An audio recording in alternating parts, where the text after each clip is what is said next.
the Phanteks Eclipse G360A, coming in at a price tag of $109.99. If at any point during the video you want to check out this exact same product, there's Amazon links below. Starting it off with the overall design. At first glance, it's a fairly basic case in terms of design. However, after looking at the finer details, there's a lot of really cool elements here. An integrated power button into the front panel of the case, a side diffused RGB strip, and a subtle but very nice front grille design angled out towards the bottom of the case. Overall, I think it's really clean, and I really like that diffused RGB strip on the glass side of the case. Really do like that. As for colors, this either comes in black or white. Now for included fans and RGB, this does come with 3 RGB fans pre-installed in the front of the case. And like I mentioned before, it does have that nice diffused RGB strip, which so good. I know I'm saying that a lot, but I think it's just a small detail that makes it look a little bit more upscale. All right, but let's talk airflow and temps. First, let's start off with the sound levels. While not under load, this is whisper quiet at under 30 decibels.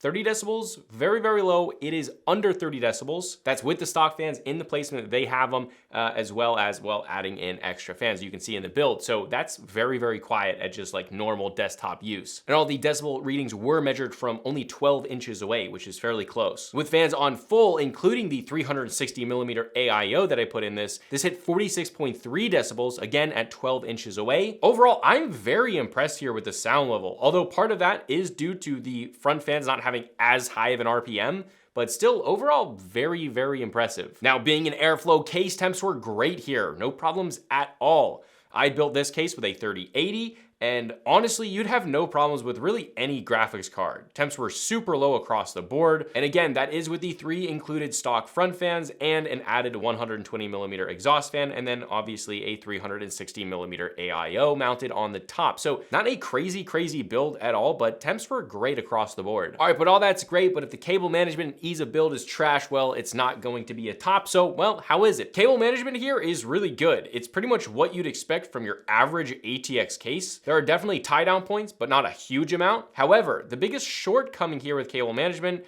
and ease of build is the small cable management holes around the top and bottom of the motherboard. This is really the only problem with the ease of build, as every other aspect is very good. However, if you're doing your very first PC build ever, this is an annoyance. The ease of build, it's just a little bit less easy. While in most cases, you can just take your power supply, screw it right in, and then route your cables. This one, you're probably not going to want to screw in your power supply, but just kind of leave it in place because you're gonna have to move it around, put those cables through. It's just one of those little annoyances. They should have cut them a little bit bigger and then added a little bit more space above that PSU. Okay, but now space for your GPU, you gotta know what fits here. Now with a 3080 in here, we still have about 4 inches of space in front of it. So you could for sure fit a 4090 or pretty much any graphics card out there. You're gonna be able to fit it in this. But continuing on talking about compatibility, let's talk about fan and radiator compatibility. You can fit up to a 360mm radiator on both the top and the front, which is actually pretty dang impressive considering the size of this case, that you can actually